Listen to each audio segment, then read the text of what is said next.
Hello everyone, I am so pleased to be invited by Charmaine today to talk to you a little bit about how to approach the media.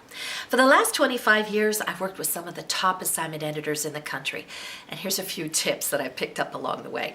Let's start out with the press release, and everybody always wants to know, how long should it be?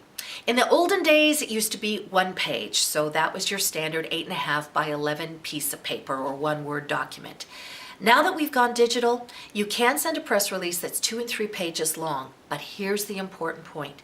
You must have all the information that the media needs to know on page 1. Then on page 2 and 3, you can add some extra quotes and some information, but that page 1 is very, very key. Now, I'd imagine that a lot of you are very savvy when it comes to writing press releases, but just in case you want a couple of tips in that area, I've come up with the 5-2 formula. So that's answering the 5 W's and adding 2 quotes. So just like we did in school, who, what, where, when, and why, fill in the blanks and add 2 quotes, and then that'll form the basis of the press release that you're going to write. All the elements in a press release are pretty well the same. They pretty well all look the same. In the upper left-hand corner are the big words in capital letters for immediate release. Then you follow it up with your title and subtitle. Now here's a key bit of information. Make sure that that title is a killer title. This is the one that you want to hook the media, because here's the sad truth. You are going to have 5 to 10 seconds to catch their attention. Do you know that most assignment editors get 500 to 600 press releases a day? Can you imagine that inbox? So with your press release going by, your title wants to be able to just grab them. Then in the subtitle, put a little bit more of the meat and potatoes in there, a little bit more information for them, and then have the body of your press release. What else you do? You put down the date, and that is today's date, followed by a dash, and then get your worksheet with the 5-2 formula on it, and that'll form the basis of you writing the rest of your press release. Add in your quotes, put in the contact person information, and you've done your press release. So now what do you do with it? I've come up with the pitch and catch technique. So usually I work on a 4-day cycle. So on day 1, send the press release out and wait.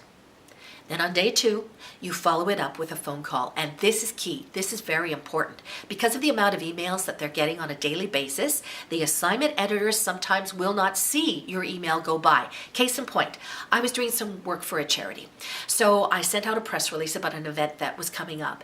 And this was my friend. He knew me. So I said, "Hey, Louie, how are you?" I said, "Did you get the press release that I sent you yesterday?" And he said, "I never saw anything from you." So I said, "Okay. Now this is what you need to pick up here." I said, "While I've got you on the phone, do you mind if I confirm the email address that I sent it to?" "Hey, no problem." Do you see what we just did? Just in case the email that you had, or maybe it's changed, whatever, this way we can confirm that it's actually getting to him. And then I said, "Louis, do you mind if I keep you on the phone while the press release gets to you?" And he'd say, "Sure, no problem." And all of a sudden, bing, he goes, "There you are." Now you know they've got it in their computer. You do your pitch, which you've practiced beforehand, so it's very brief and very concise, and you're able to tell them what it is. At that point, they'll tell you whether or not they're interested. So if they're interested, they'll put you into their day file. Then on day 3, you need to monitor your emails. Day 4, you're going to pick up that phone and follow up again, and hopefully you will be catching the media. Now, in the case of events, a lot of people have always asked me, how soon can I send a press release out? And maybe I should be doing this 2 and 3 months in advance of the event. You can, but it's probably not going to get a lot of notice. And a lot of media get their backs up because they will not sell tickets for you. So usually what you're hoping for is that you can get the cameras or the reporters to your events. So use the standard pitch and catch technique of the 4-day cycle and start off with the events, but you've done now day 4, and they said that maybe they're going to come and see you. I want you to follow up the morning of the event, because let's face it, usually a lot of the events are on the weekends. It doesn't even matter what day of the week it is, because quite often the assignment editors change shifts. So you could get lost in the shuffle. So the morning of your event, pick up the phone and just say, "Hey, it's so-and-so calling from such and such, wondering if you're still going to be coming to our event tonight." And they will let you know. Then if it's an evening event, make sure that you're talking to them again in the afternoon. They won't mind. Things change. Now at this point, you're going to hear probably sometimes that maybe something's happened or everything is still a go-ahead, but at least you will know and not be kept waiting at your event of whether or not the reporter's going to be able to show up. Dealing with the media can be pretty intimidating, and even with me, being in the media and then having the tables turned to where I was pitching a story, it can be a very intimidating process. The assignment editors are very, very stressed out, and it's a real high tension, high pressure job. So don't be offended if they pick up on hello and you go, oh my gosh.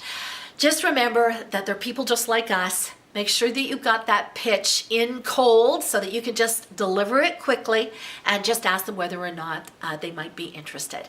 So what you can turn this into being a bit of an intimidating process, just learn to pick up that phone, say, what have I got to lose, and go ahead. And then pretty soon you'll be able to say, hey, I've got this, no problem. I've mastered the media, at least the art of the pitch anyway.